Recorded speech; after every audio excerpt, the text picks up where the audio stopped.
Good morning. Good morning. Hello, everyone. Hello. How is everybody this morning? You guys can't answer us. I don't know why I asked that. How are you, Ellie? I mean, they can talk to us. We just won't be able to hear them. Yeah. I'm good. I'm good. I feel like better than last week. So, you know, Good. You guys yeah, said you had a slow morning this morning too, so that's always nice. we did. Yeah, my kids did not want to go to daycare. And Aw. I don't blame them. Mondays are hard. But yeah, I let Yeah. them sleep in and I slept in, kind of dozed off and on until they woke up. And then they wanted to eat breakfast at home instead of at daycare. And so Mm-hmm. we did that. And of course, I'm like, it's just, we're just in that phase of like wasting so much food. Like, Mm. my daughter wanted eggs and my son wanted cereal. And he was like, Mom, I want a big bowl of cereal. And I was like, okay, like, go you. Mm-hmm. And he ate like half of it, which is fine. Like, I don't ever want them to eat more than they need or want. But Mm-hmm. then my daughter, she ate her applesauce and then just like picked at her eggs and moved them from the plate to like a napkin and then was done. So I'm like, I know. That's oh, something that great. I struggle with too. Which we're actually going to talk about sustainability today. So Yeah, that's a really great it kind of conversation worked because out. I was gonna talk about food waste and we talked about it, but I like struggle with food waste based on like a sustainability factor Hmm. of like all the energy that went into like growing and shipping and then all that food Hmm. and then it like just going down the drain. But on the other hand, it's like the one thing that I give up a lot of times or don't stress about too much based on the fact that like I also want my kids to like try a lot of new foods and put things on Hmm. their plate that like I know they're not going to eat, and then I also want to give them the freedom to like eat however much they want or don't want. So it's like a struggle between like you don't want to like be like you have to finish your plate. You know what I mean? Hmm. Like you want them to listen to their body, but it's also hard with like wasting food Yeah. as well. Well, and I struggle a little bit with making just a tiny bit for them, Hmm. so that I'm not wasting. But then it's like, then they want, that's the time, then they want seconds and thirds, and then I'm Hmm. back to, especially with like stuff like eggs and stuff that you're cooking. I was Yeah. just cooking it for her. So I'm like, Yeah. well, I have to use a whole egg at Yeah. least. And she's probably But going to it's eat more than just one egg, scrambled egg. So I made hmm two, and then she just didn't even eat it. I'm like, well, there's two eggs wasted. Dang yeah, it. yeah, exactly. Ugh. I do Alda is pretty good about like if it's something that's easily refrigerated, we'll like refrigerate it if she doesn't eat it. And then I'll just say like that's what you get if you're hungry between now and like we have scheduled like meal times and then two snack times, like a morning and afternoon snack time. So I'll just say like, well, you didn't eat your lunch, so if Hmm. you're hungry before like afternoon snack, it goes in the fridge and you can go back and eat it. And see, she does sometimes occasionally go back and eat it. So I try Hmm. to Yeah. I try to do that if like she doesn't really eat. You know how sometimes they just like don't eat anything. Yeah. Which I know there's a local Oh, yeah. pediatrician who always says like kids really only eat two meals a day. But you never really like know what two meals. So you have to Hmm. offer them all It's a guessing three. game. Yeah, Yeah. I do leave our kids' plates out, especially like dinner time, because they'll get distracted Hmm. and they'll go play something or whatever. And Hmm. like, okay, you ate two bites. I know you're gonna be hungry. I mean, we just say, I'm like, if you're hungry, your plate's gonna be right here, and I will heat it up for Hmm. you if you want to heat it up. But that's what you're having. And I've been Hmm. working really hard. Like, we got really out of control with snacking. Hmm. And so I've been working really hard the last few weeks to just decrease the amount of snacks we're having. And it definitely does make a difference. Obviously, that makes sense that they would eat Yeah. more at mealtime if they're not snacking 24/7. But I've really been like, I Yeah. moved the snacks. I did have them like in the pantry where they could get to them easily, but then they were always getting them out. And now my son's old enough to like get them out, get them opened for the both of them.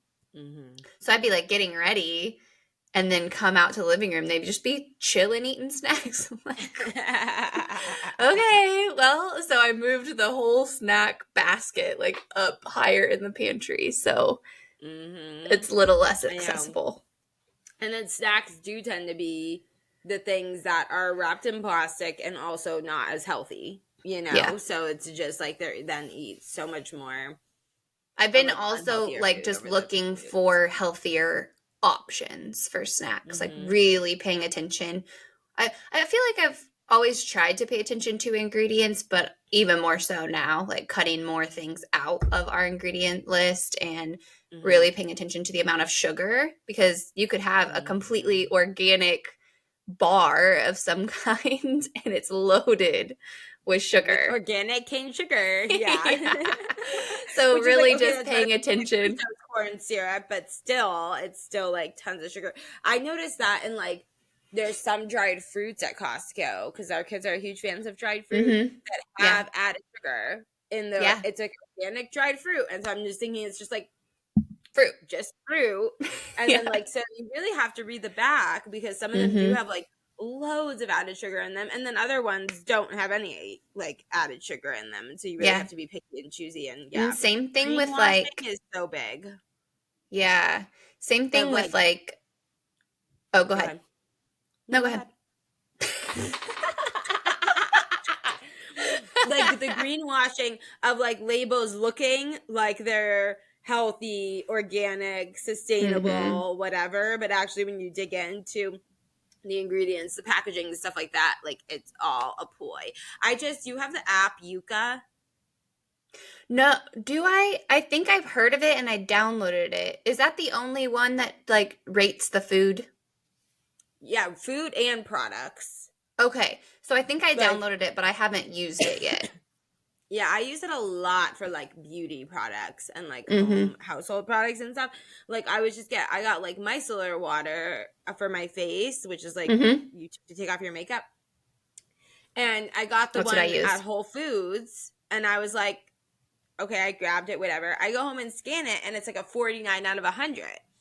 But then what's interesting is that they pull up like equivalents to like the product that have better ratings. So if it has a bad rating, it'll pull up like another, like a similar product that has a really good rating. So then like Garnier's micellar water was like a 90 rating out of 100. And I was like, I would have never thought to get Garnier's micellar water over Whole Foods the Whole Foods brand micellar water, because it's like greenwashing of like Garnier isn't like a sustainable brand, and they don't tend to have like, they have a lot of fragrances, the best products, and like yes, exactly. They're the cheaper end of stuff, and so I would never think to grab their micellar water. I think to grab like the health food brands micellar water, but then it had like ethanol or something in it, which was like why it was getting a bad rating. And then the Garnier one does it, and so oh my gosh, I'm gonna go home and like scan all my things, because I use micellar water too, and now I'm curious.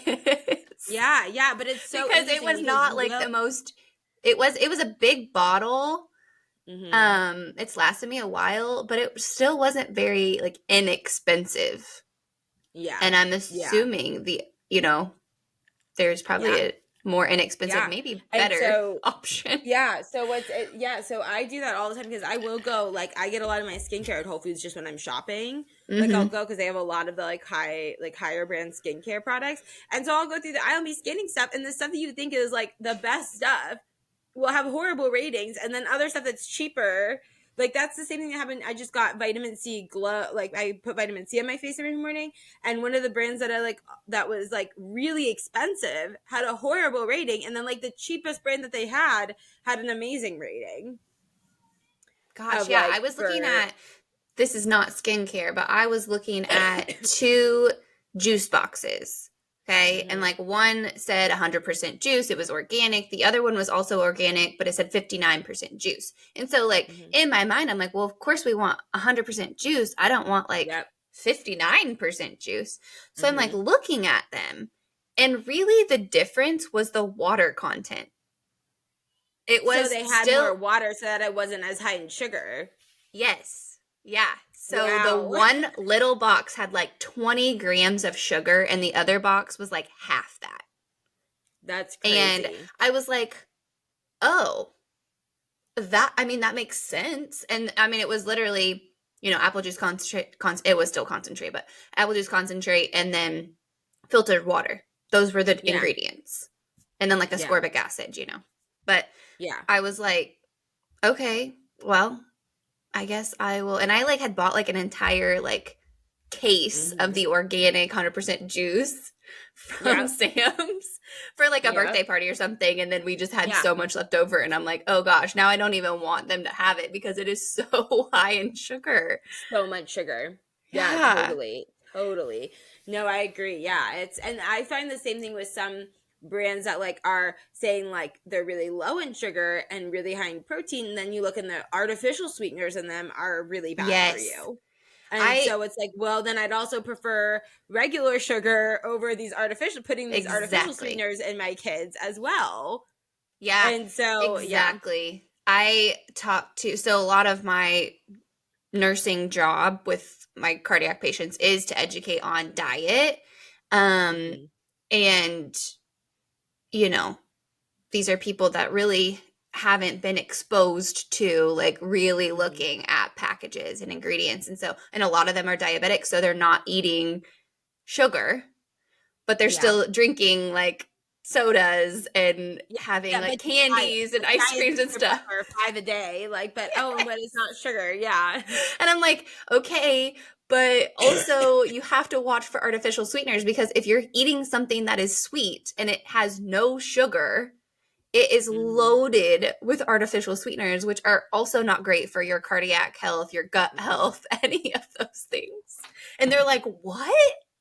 I'm like, well, yeah, it's got to be sweet from somewhere. So then we talk about Nothing's like, too good to be true. Like, right? everything has a catch if It's it's not good. magic. Yeah. And so we then we talk about like, some of the other sweeteners, natural sweeteners that aren't sugar that are a little bit better, Mhm. like, allulose and stevia and stuff like that. Monk fruit. Yeah. Monk fruit, yeah, I was gonna say that. Yeah, Yeah. yeah, totally. Yeah, you really have to watch out. You have to like I hate this term, but you have to do your own research of like look, It's look deceiving. or just dig a little bit deeper. You can't just take what is marketing. Like things like packaging is marketing. Mhm. And so you really have to look a little bit deeper and be a little skeptical. Yeah. Because luckily, like they can put ingredients on the back and they have to. So like you can look into those things and see if they're good or not. But yeah, the Yuka app I love. It's YUKA for anybody who wants to download it, and you can scan both food and like products and cleaners and all that kind of stuff, and it will just tell you. It tells you why it has that rating, which is what I really like. Of like, it doesn't just say, because there's some things that it has like a worse rating, but then it's that of like, oh, it's high in sugar. But then like, Yeah. okay, well the alternative is this thing that's not any better. You know what I mean? For It's me. like So if it's just the kind of like I have to take that sacrifice of this as. So Mhm. don't just look at the rating alone, like look at the why behind the rating. And what one of my favorite things about it is that it offers alternatives of like, here is a list of other things that are similar that have better Yeah. ratings that you can look into. Yeah. Uh it's like the FDA is not going to do the work for us, so apparently, so now we just have to do it No. ourselves. Which is so insane. Have you ever traveled abroad, like to Europe? I've never been to Europe. The only like international flight I've been to is Mexico. Oh, okay, like for a beach vacay. Yeah. Yeah. So when we were in Europe, like they have all the same foods that we have, but they're way healthier. Mhm. Like they all like if you look at the back of the packaging of like Doritos, it has like none of the like artificial colors and dyes and stuff that like we Yeah. have Cuz in it's our banned. Doritos.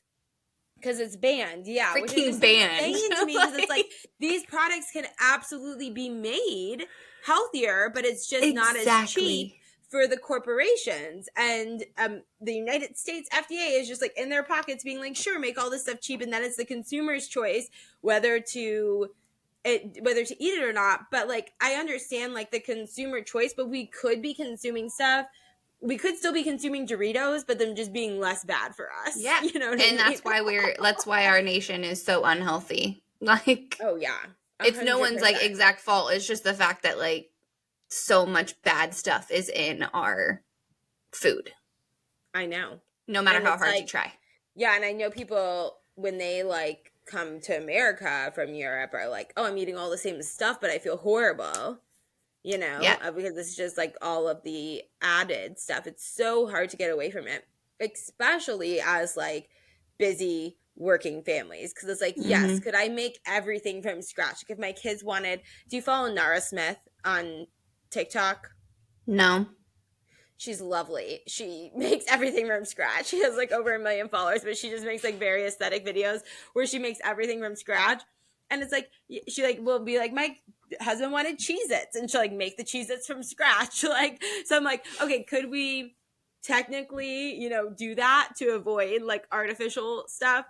Technically, but like, does any of us have the time? And like, pretty much Exactly. every family has to be a 2-parent working family now in America Mhm. to get by financially. Okay, well, we're back, guys. I'm sorry. You'll see if you're watching on YouTube that my video is completely different.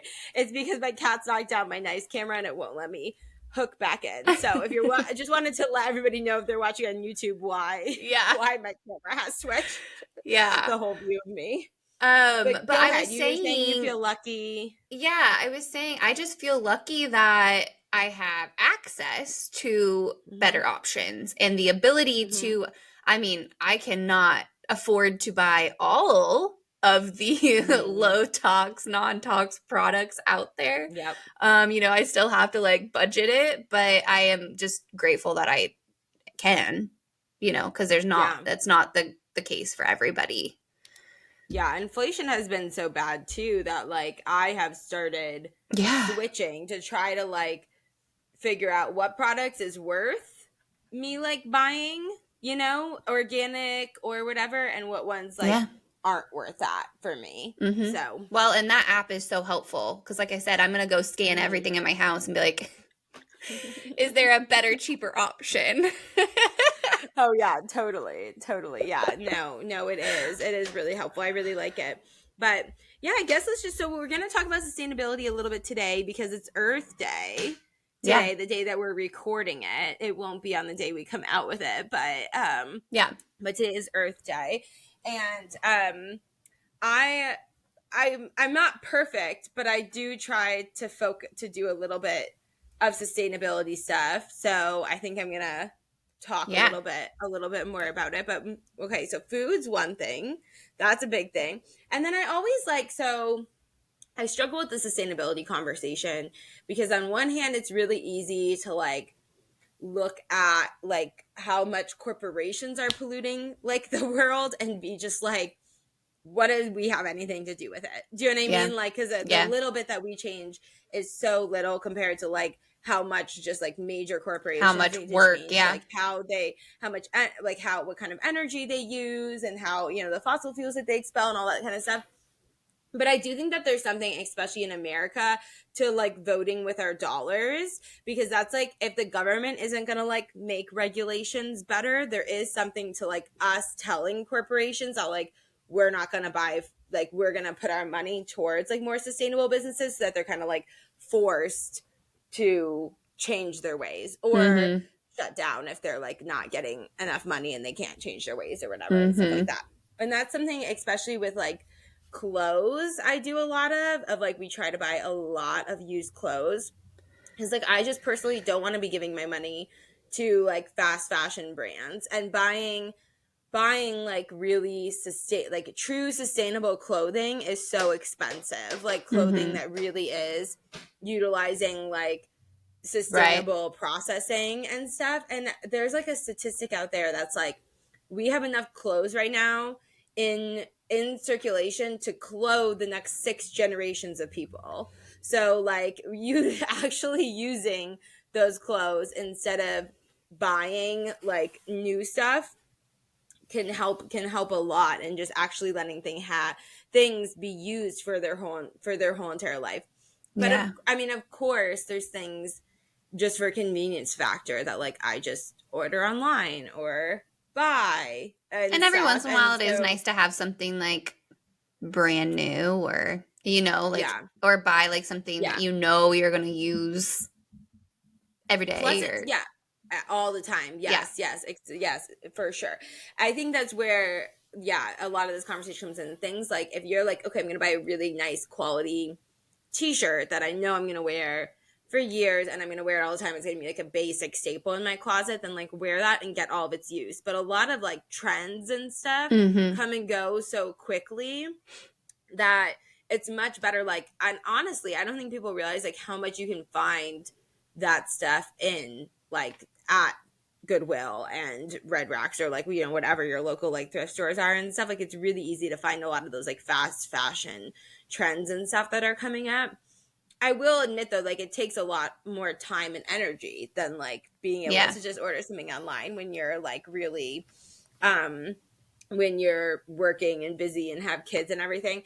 I really try to like buy a lot of stuff in advance. So like if I go to Goodwill, like I'll look for like the current kid sizes and like at their next size and buy stuff in advance, like while I'm there, because it takes a lot more time to kind of like get like that full wardrobe of things that they're needing and stuff when I do go.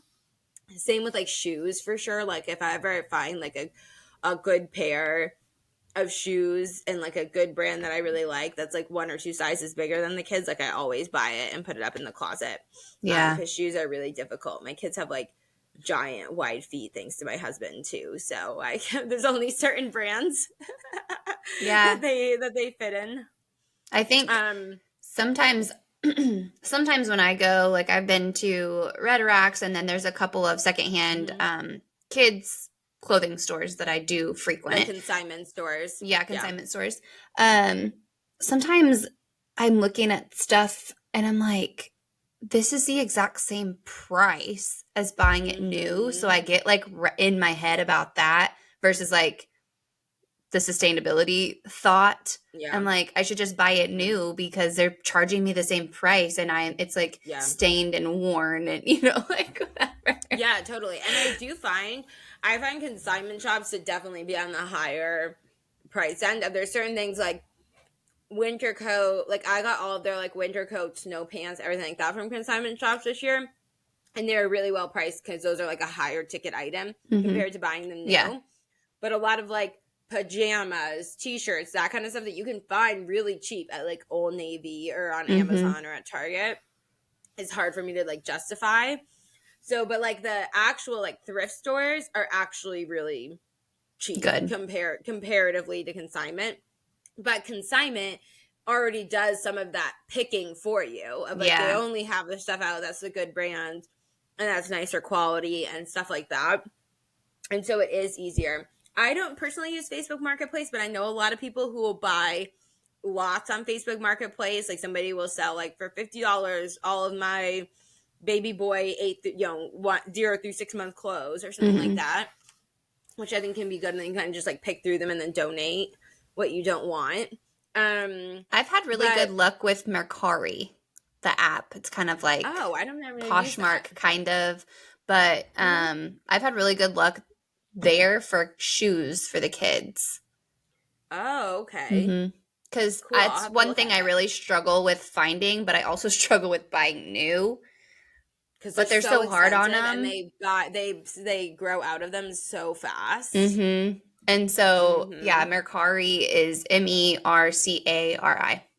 It's a really good app. Yeah, they I've have heard of everything. It. I just didn't really know. They have everything. Okay, cool. And Poshmark's similar, and we do use a lot of Poshmark. So I use Poshmark a lot for myself when there's like something very specific I want. It's very easy. Like you're gonna pay a higher price than like finding it obviously thrifted, but like I wanted this fake leather skirt from Abercrombie and Fitch like so badly, but I was like, okay, it's like $90. I'm only gonna wear it a couple times. It's like made of plastic, so I feel bad like buying that new and only wearing it once in a while. Like it's only something I wear once in a while. I looked for it on Poshmark and I found the same exact skirt for $30 in my size. Like if somebody bought it, they probably wore it once or twice and then were like, I don't really want to wear this anymore. So like you could literally search like exact styles of like this is the exact, like you find something at American Eagle or Abercrombie or, whatever that you're like, I want this exact thing, you can find it. And it's like usually obviously cheaper. Yeah. And they also have a lot of like new bathing suits and stuff on there too. Like new with tags, like stuff that people are selling. So you can find them a little bit cheaper, but that's not really something like you want to get a bathing suit at like a thrift store. But like if you're buying it from Poshmark, like new with tags, never with tags, worn, yeah. like stuff like that. Yeah. And then I also use ThreadUp a lot. ThreadUp is great. Like it's similar to consignment of like they have kind of gone through everything and only accepted like good stuff or stuff that was good quality or whatever. You can't search like specifically like I wanted like this clean lines cami from Free People. I could search specifically on Poshmark like clean lines Free People cami size medium, but like on ThreadUp you can't search like that specifically. They don't have like the names of things, they just have brands. But what I do is I go in and you can filter. So I'll filter all like they have, if it's like new with tags, like brand new, gently used, whatever, or like some signs of minor wear and tear. So I'll go through and just put that I only want like brand new or new with tag stuff. And then I can put exactly what brands I like. Yeah. So I'll put in like the brands that I normally shop and like know that they're good quality. When buying secondhand, I focus a lot on brands, especially if I'm buying secondhand online, of like brands that I know that I like know and use and know that I like the quality of them and like what their fabric is like. Because if you're buying something used that's like a really good fabric, it just generally like this, like it stains come out easier, it holds longer. So people are like, well, why don't you buy, I know you don't want to buy from Shein in regular life, but like why don't you buy it at like the thrift store? But I'm like, but then I'm gonna wash it twice and it's gonna be gross. Do you know what I mean? So there's kind of like I feel like there's levels of like buying sustainable, and like the first is because also like bad fabrics put like plastic in our water too, like when you wash them, like polyesters and stuff. So it's like, so there's like the first level is like buying used and buying like quality things used that you're still going to be able to wear for a long time, are going to last, that kind of stuff. Then the next level is like buying used, just kind of whatever you want, like maybe not sustainable brands or things that are going to last long, but just buying it at least used. And then like next to me is then buying new from quality brands. And then obviously then just like new from like more fast fashion brands and stuff. It's kind of at like the bottom rung. So yeah, so I use ThreadUp a lot and I buy like quality things. And I have honestly never been disappointed. Like I've never gotten something and been like, oh, this is not what I was expecting, or wasn't like good quality, or like was stained or ripped here or anything. Like every time I get a package from them, I always feel like the stuff, when I put in that I only want stuff that's like new, I really feel like the stuff is all like new. But I am paying a higher price tag for that versus finding it at a thrift store. Yeah. So yeah, that makes total sense. Yeah, but it is kind of, I find it's a good way to like, especially as a busy working parent, like shop online without shopping new online. And they have a lot of kids clothes too. I get a lot of kids clothes from there. And time wise too, like you said, for busy people, you can kind of go through and filter through without having to like literally filter through by hand. yeah, exactly. Yeah, especially with the kids, like with the kids too, I'll put like the brands that I like to shop with the kids. Like we'll get a lot of like Hannah Anderson, which like I can't afford really in regular life, but I can afford to buy it used like new, you know, and they're like really good quality stuff. So I do like to do that. The one thing I do usually buy new is I do buy a lot of used pajamas, but I love bamboo pajamas, and I buy a lot of them new because buying them used is more expensive than buying them new, unless you find them at like a thrift store or consignment shop, because people will sell them on Poshmark for more expensive because people are looking for specific patterns. Yeah. Because the bamboo moms are crazy. A little ridiculous. Yeah. Yes. That's been my experience too. Color. Because I've definitely gotten on and like looked for just any pattern. And I'm like, what? I'm not spending like $50, $60 on one pair of pajamas. I mean, I'm not. I do love the bamboo though, because they last like Me too. through a couple sizes. Yeah. You know? That was my experience too. So especially when Desi was little and he was so chunky, they would last me so much longer than buying like cheap pajamas from like a thrift store or something like that. So I just would buy them and use them for a long time. And then now a lot of them have passed down to my nephew too, that he's been getting to wear. So That's another but yeah. nice thing is having friends who are also in their childbearing years, and you can kind of pass clothes back and forth. Just kind of like, I have a friend who had a daughter first and then a son, and so we were opposite, so it worked really well. And they were like really the same ages, just about. So it worked really well to kind of like pass clothes back and forth.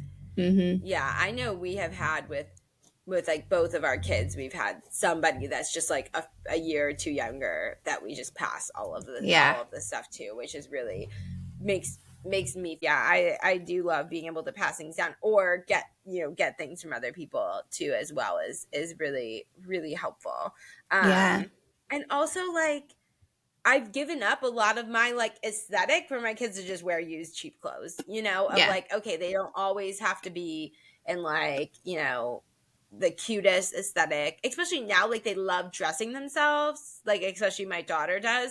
So like she just wants to wear these corduroy pants with a tutu over and then a bright pink sweater, and then like she wants to just dress fun. So like I just let her be. Of like I'll get clothes for her that I find that are like nice quality clothes that I can find at thrift stores and stuff, and she can style them however she wants. But that was part of like when I was first a parent, I definitely bought a lot more stuff that was like in line with like my aesthetic, and then I tried to get more towards just like it's more important that like, and this is a lot of the driver for like me being more like trying to be more sustainable, is it's very difficult as a parent of like you're the busiest, so like it's really hard to put sustainability into practice. But for me, it's also put a lot more focus on it because it's like I can't be as sustainable as I'd want to be if I was like a single person, but also I want my kids to like have a better world, and some of it feels like completely worthless, of like I feel like the world is just going to like crap, kind of thing. And so like, there's plastics and chemicals in all of our soil and everything, but I do like want to at least like look at them when they're older, when they're like dealing with all of this crap and being like, I tried, do you know what I mean, like kind of thing.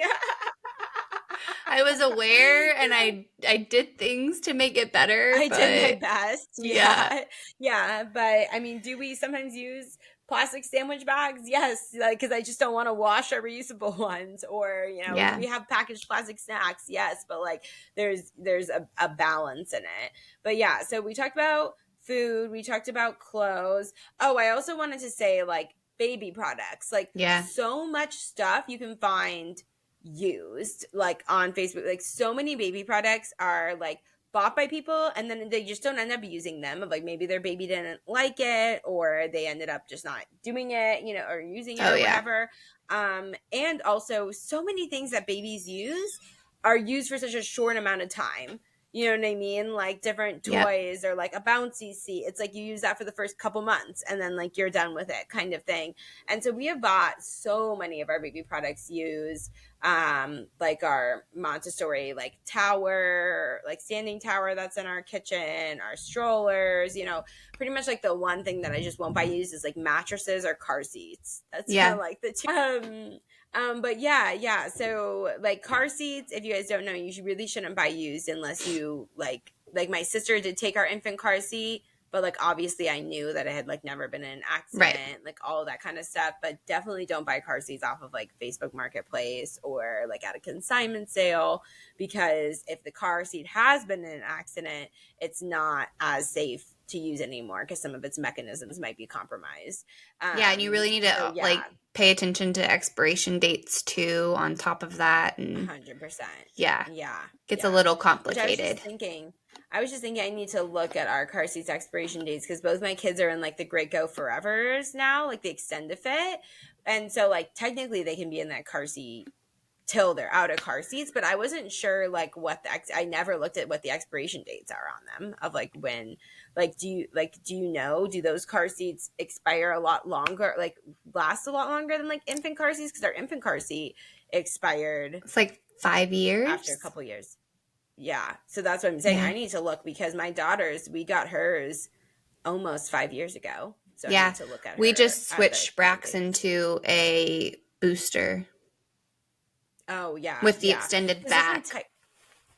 yeah, because hers can technically go to like a booster and you take out the things, but she's not technically at the Right. weight requirement yet. I think it's 40 pounds, Mhm. and she's right, but she's like at 37. Yeah. And our pediatrician recommended that we wait until she's 40 pounds. Yeah. So yeah, I need to look to see when our car seat expires. But Yeah. yeah, I'm trying to think of other I've had sustainability things that we I've do. had Go so ahead. many clients that have gotten so many good products on the buy nothing groups. Like they just like Oh yeah. join all the buy nothing groups within like a, hour drive. Mhm. And I mean, they've definitely spent some time and money driving to get Driving them, things, yeah. but in the long run, I'm like, oh my gosh, I can't believe you found that for free. Mhm. That's Yeah. crazy.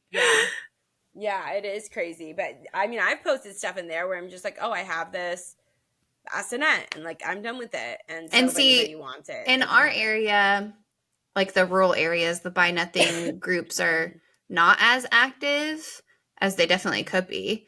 They're not as active, and there's not as many like good things. Good stuff. Yeah. Yeah, Yeah. but Totally. Yeah. But I'm like, we got, but there's multiple ways you gotta check. Like Facebook Marketplace, but online groups are great. And if you have like a neighborhood group too, that's great.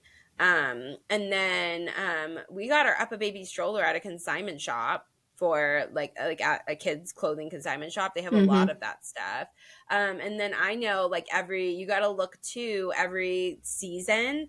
We have a huge consignment sale at the conference center in Kansas City, like the Overland Park Convention we have Center. them around here too. Yeah, that happened, and there's a few in Lee Summit, a few over in like in the west too of the city, where they do like huge consignment sales like every quarter or whatever. And you can find so much. Like if you want the name brand stuff, that's fine, but like you can like I said, like we have an Up a Baby stroller.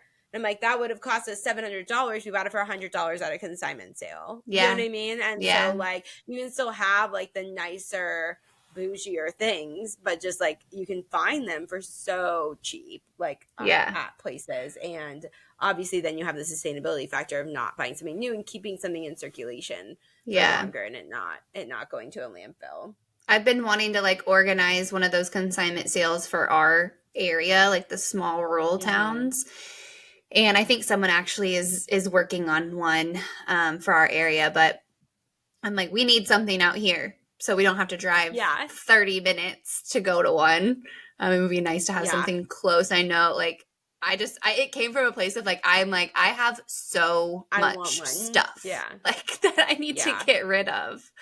But yeah. So what are some things that you've done, like easy swaps you've done, like just in your house? Or like how you manage like stuff in your house?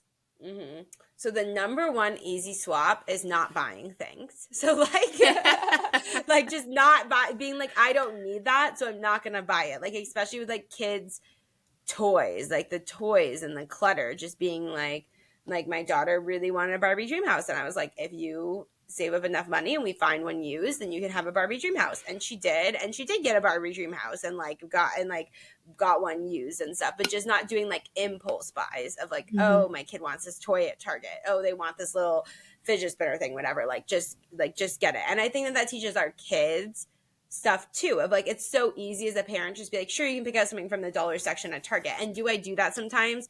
Yes. Like if the kids are sick and they need like something random to just occupy their time, like, yes, I love the dollar section of Target for that stuff, but not just being like, oh, it's a set expectation that we like always have new things like coming into the house, and then we're getting rid of stuff and bringing in new things. So buying toys that have multiple purposes through like multiple ages. Like I know like the biggest things we have that we've used for years and they get used every day are like magnet tiles, which are plastic, but I'm like, but it's like the other blocks that we've bought just don't get used. Our magnet tiles get used almost every single day, and we've had them for like 5 years now, and they're still great. So like buying things that are, instead of like the little one-use toys, getting things from an early age that kids can use for a long period of time. So that our like wobble board, like our wooden like wobble board, gets used all the time. It's a slide, it's a mountain, it's a car ramp, like all the time. It's used every day. Our like climbing triangle is used for fort building, is used for obstacle courses, is, you know, it's used every day as well. Used to look out the window, like they climb it to look out the window. We did recently get a nugget, which I tried to look for one used for forever, and then eventually just bought one new because I couldn't find a nugget used because people keep them for forever. And honestly, I held off for a long time on getting like a play couch, and the kids use it every single day for multiple purposes. So buying those toys that like honestly, and if you don't like, that's the big, more expensive things, but like the things that we use quite literally like every day for years, that prevent us from them buying a lot of other toys. But like even like simple things like a big pack of like little animal, like plastic animals, or like you can find those things at consignment shops too. That kind of stuff gets played with like every day, like almost every day at our house, of like, oh, these animals are doing this and these animals are doing that, and then, you know, like for make believe play and stuff, like dolls, stuff like that, like always gets used all the time. So swapping out toys that are just those one-use toys that they can only use for like a small period of their developmental time to toys that like they could use. Like I know like my son loved like the scarves out of the tissue box thing that we got from a Love Every Box, but like you could just get bandana, you know, you could get the silk scarves and use an old tissue box, you know what I mean? And then the silk scarves, like my daughter now uses them for make believe and for a cape, and then she's a butterfly, you know, now. So it's like, it's more expensive like in the beginning, but then they get used for so many years. I'm just thinking about all of the toys that I went through toys before Christmas, and I kind of got rid of a lot of the toys that my kids have just grown out of, but I have like 2 trash bag fulls of like toys, and I'm like, what am I going to do with these? I'm going to donate them or something, but I just have like, what do I do with them? I don't want to be wasteful. There's a lot of really, really good toys that I actually have all the pieces to that someone might want or might use, but I'm also like, still feel like we have so many toys. Yeah. And I will say, like, I do let my kids choose whatever they want, like on their birthday list, like their birthday, you know, those special things of being like, okay, you want that like toy that I think is like silly and you're not really going to use it that much, but like there was this like doll that like spun and became a mermaid, and like my daughter used it like 3 times before she was like done with it, because it literally just spun and then became a mermaid, and then she was like, okay, that's fun. But like she wanted one so bad. Like, yeah, you can put whatever you want on like your Christmas birthday list, but in terms of the toys that like we choose to like bring in the house, we try to be like really, really careful about them being like multi-use across multiple ages.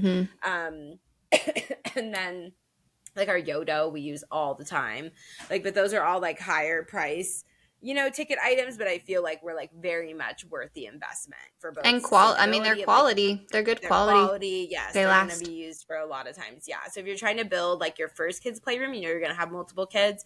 Those are some good ideas. I wish I would have like heard about these things when I like had Brax, because now we've just got so much. And I'm now trying to go back through, like, literally that's one of the things I have to do today is clean their playroom. I'm like, I think I'm just going to get rid of a bunch of stuff while they're at daycare. I had a lot of stuff that we have ended up getting rid of that like broke or they never play with anymore that I feel like guilty about. But honestly, like purging those things out and then just focusing on like now as I bring stuff in, making sure that it's multi-use, multi-ages, whatever, I feel like gives me a clearer head, and also like gives the kids a clearer like space, like, and they have more creativity more freely. Yes. 100%.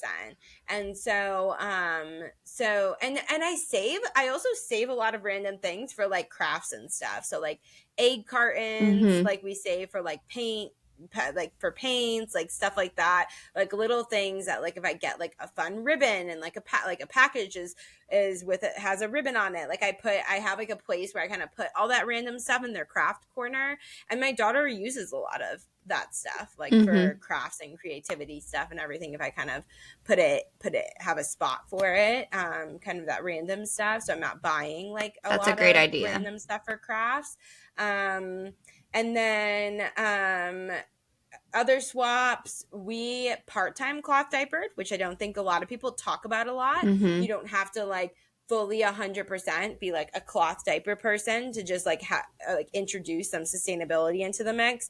Not only sustainability but also like money saving as well. Mm-hmm. And it's like every diaper that you like don't put on your kid is a diaper not in the landfill. Like even if it's only a couple diapers a day, it's like multiple trash bags full of diapers that aren't going to go to a landfill. And what's so amazing about cloth diapers is I use them for both of my kids. I use the same cloth diapers. I probably spent like around $250 on all of our cloth diapers that we ever use them for two kids. And then now they're still in mint condition, honestly, and I've passed them on to friends who wear cloth diapering, and so they're using them for one, maybe two kids. Like we'll see how long they last. And we save some of them for rags, like some of the Mm-hmm. good, like the ones that Yeah, don't they have make any good stains rags. or anything like that. They're amazing. They're so absorbent and Mm-hmm. like so thick. They like last for forever. So we've cut up some of them to use them as like cleaning rags and stuff. They're great for like,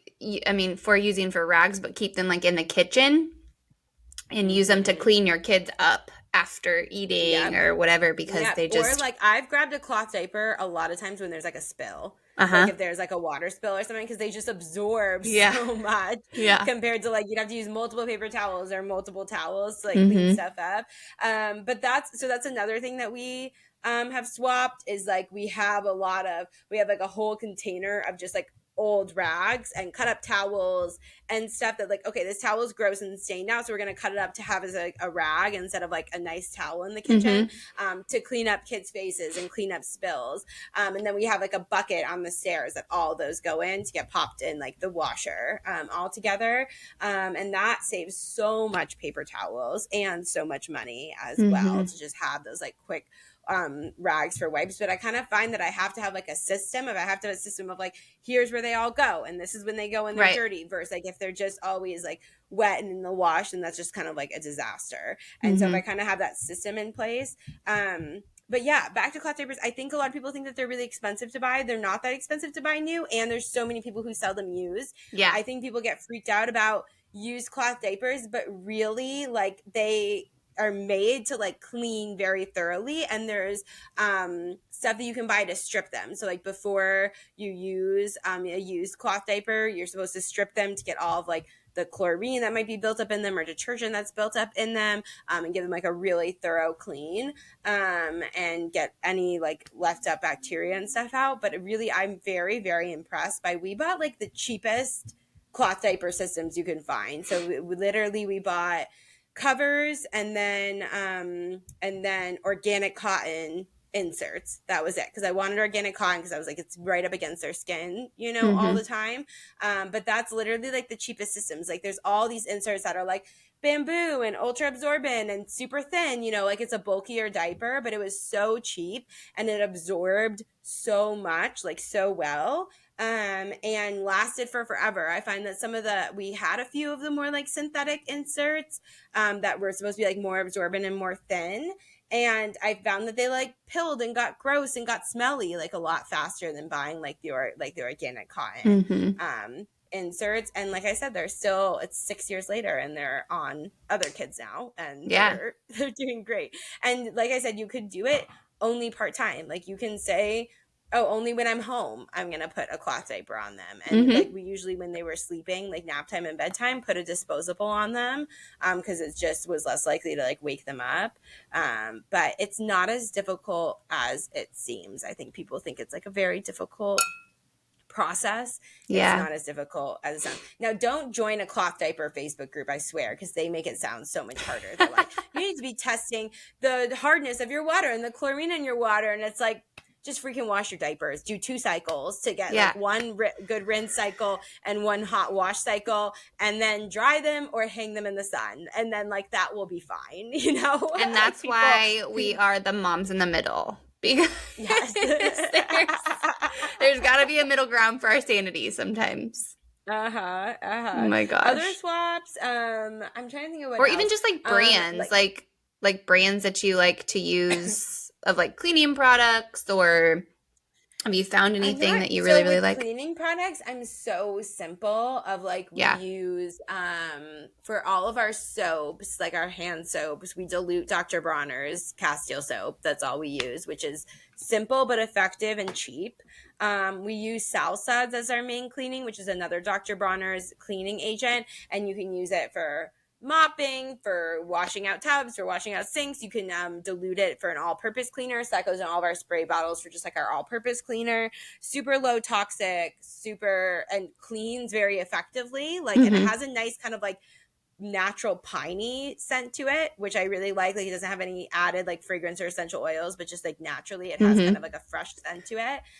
In terms of like disinfecting, I know a lot of people there's like natural disinfectants out there. We just get bleach spray. So we just have like that's like the one thing that like I just don't do low tox is like we use all like the low tox cheap cleaners for everything except for like I cooked raw meat, or the tub just needs like a good, like deep my daughter cleaning. had an accident and then took a bath and then like it just needs a bleach clean.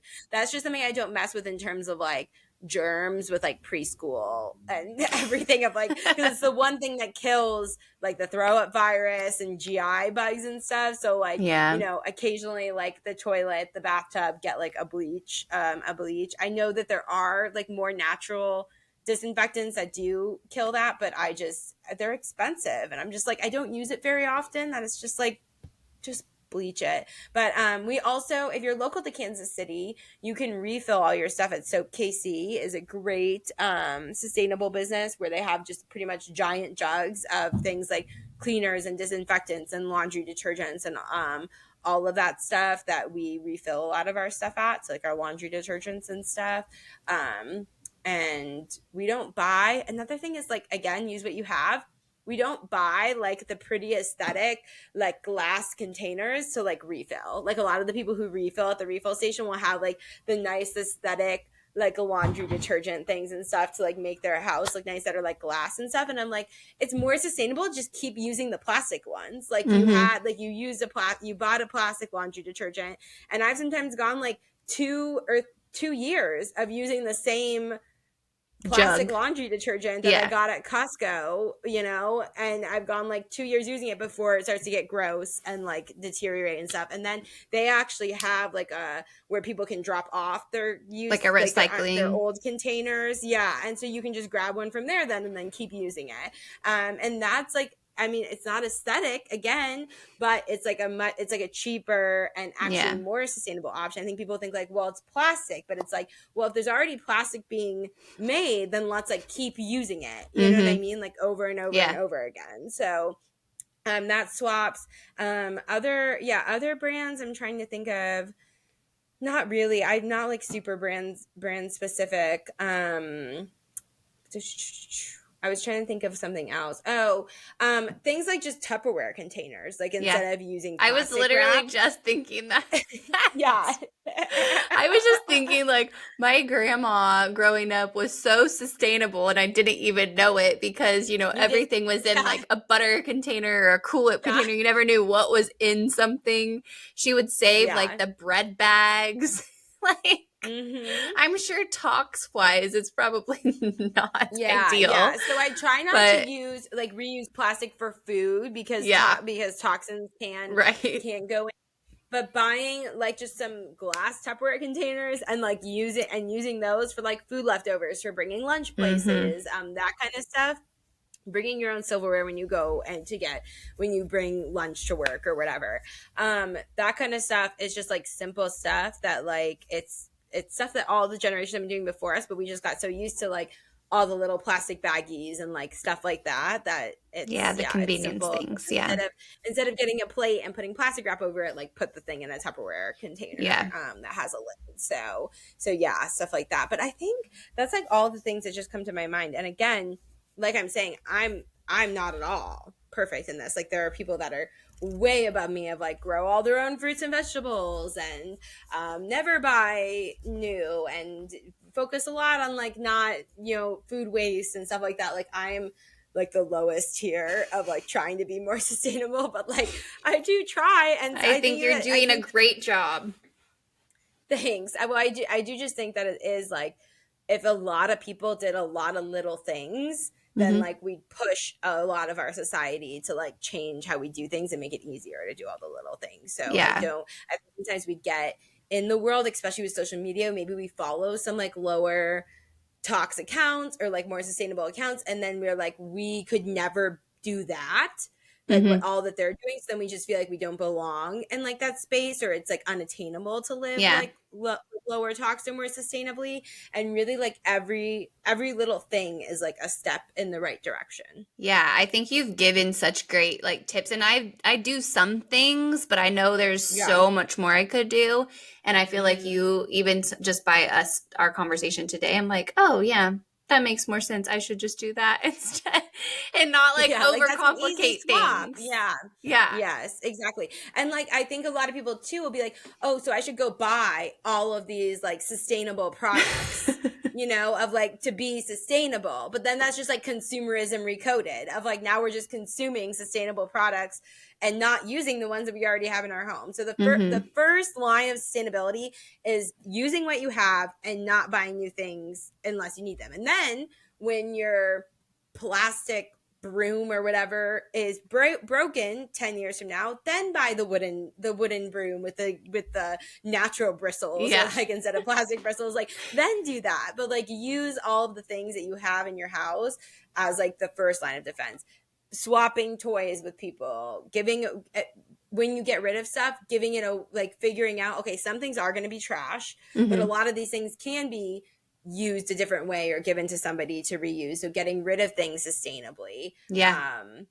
That's like more work, but it like being going to people who like will actually use it, which is something that I actually, so like a lot of people like give stuff to the thrift store because it's free, but I actually like to sell what I can on Facebook Marketplace over giving stuff to the thrift store because it's more likely to be used if somebody's like buying it off of Facebook Marketplace versus when things go to the thrift store, a lot of stuff that goes to the thrift store ends up going in the dumpster because they just have so much stuff. And so like trying to like give it away to an actual person before giving it to like a thrift store or something like that is like another way that you can just try to like make a better choice, even though it's a little bit more work versus like the easy thing, which of course I drop off stuff at the thrift store all the time, but you know, trying to do if you have like really nice things or larger items or whatever.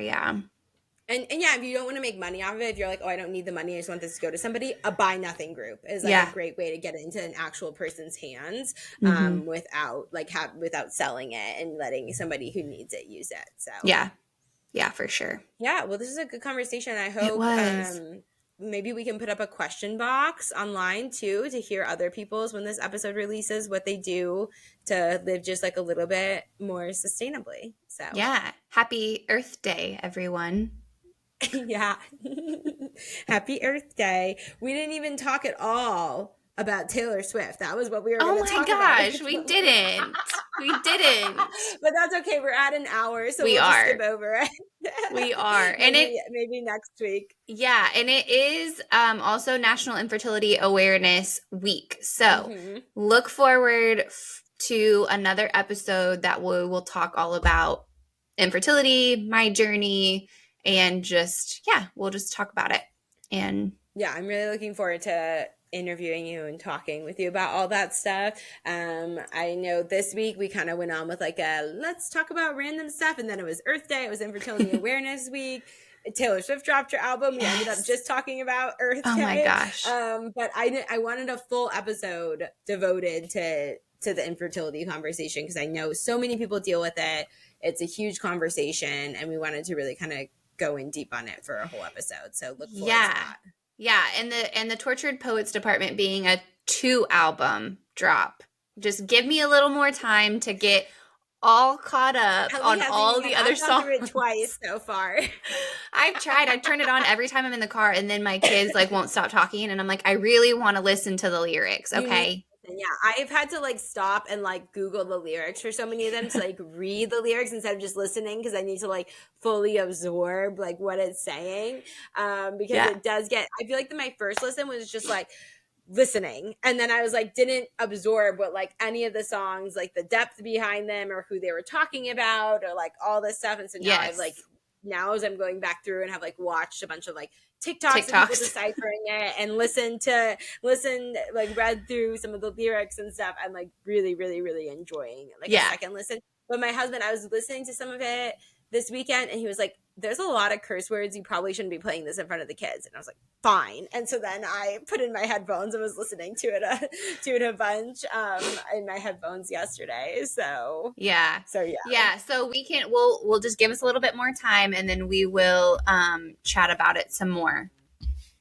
Yeah, for sure. Yeah. So, okay. Well, we'll see you guys next week. Okay. Bye everyone.